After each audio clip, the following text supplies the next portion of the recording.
Smart School announces registrations for new admissions for class 11th and 12th. Admission open till availability of seats. Visit www.spsmartschools.com. Jammu में BJP प्रदेश अध्यक्ष रविंद्र रैना द्वारा government hospital Gandhinagar का व्यापक दौरा किया गया। उनके साथ मेयर जम्मू चंद्रमोहन गुप्ता भी मौजूद थे। प्रदेश बीजेपी अध्यक्ष ने एक एक विभाग का दौरा किया और कोरोना मरीजों के बारे में विस्तृत जानकारी ली।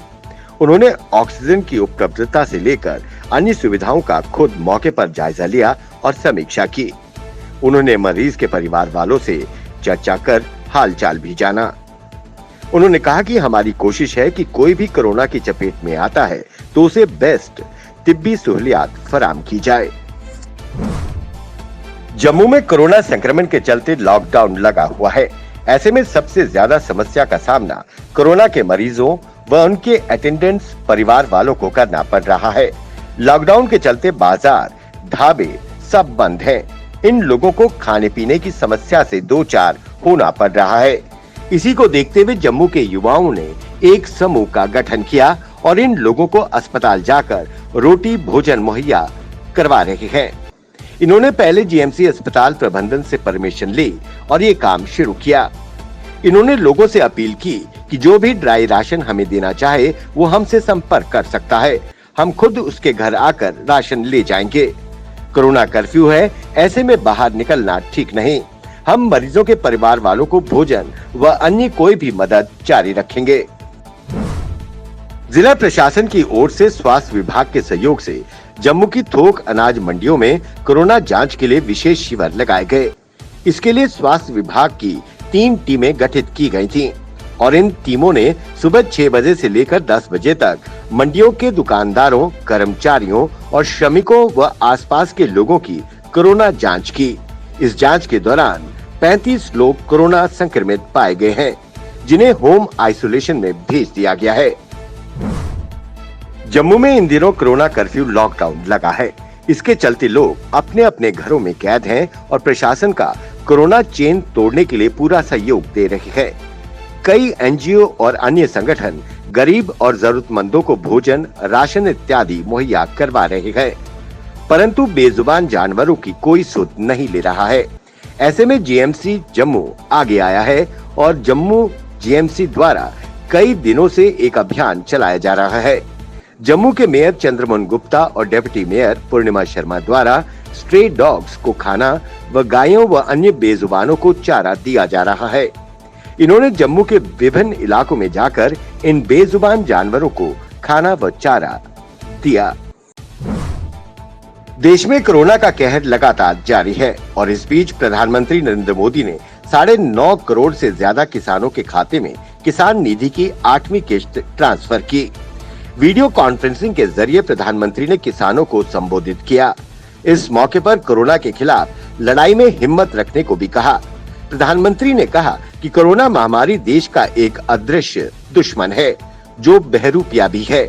इससे हम सबको मिलकर लड़ना होगा। प्रधानमंत्री मोदी ने कहा कि भारत हार ना मानने वाला देश है और मुझे पूरा यकीन है कि भारत इस महामारी का डटकर सामना करेगा। कोरोना हमारी परीक्षा ले रहा है, लेकिन हम हारेंगे नहीं।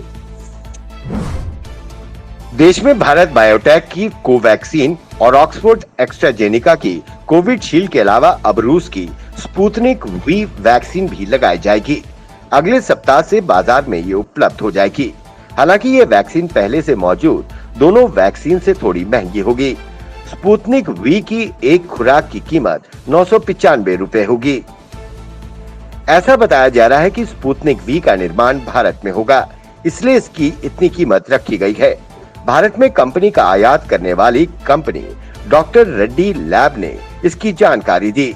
कंपनी ने बताया कि गुरुवार को इस टीके को सेंट्रल ड्रग लेबोरेटरीज ने मंजूरी दे दी है।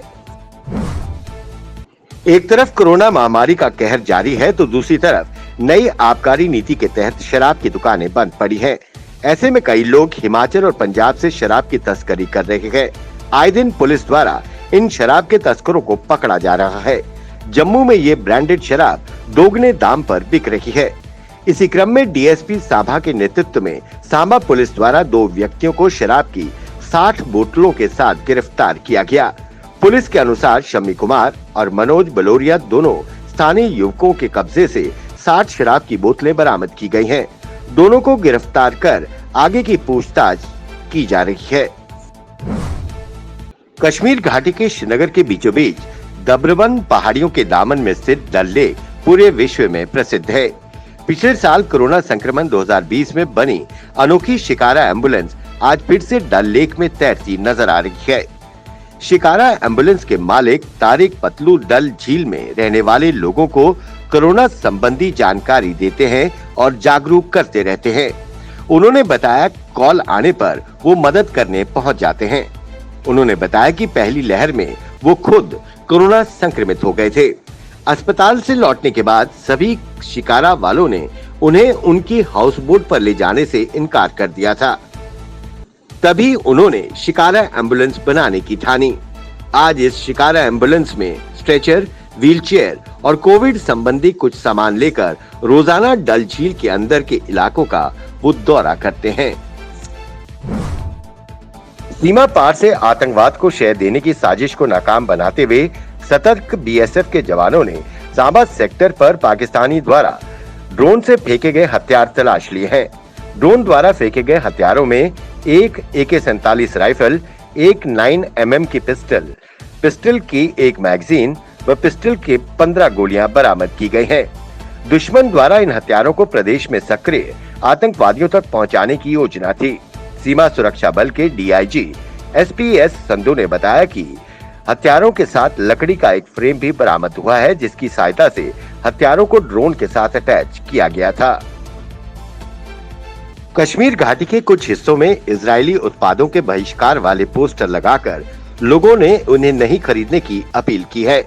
वहीं कुछ प्रदर्शनकारियों द्वारा फिलिस्तीनियों के साथ एकजुटता व्यक्त करने के लिए श्रीनगर के बाहरी इलाके के पड सही बाग इलाके में विरोध प्रदर्शन किया गया। प्रदर्शनकारियों ने इजराइल और अमेरिका विरोधी नारे लगाए। उन्होंने इजराइल को बड़ा आतंकी देश करार दिया।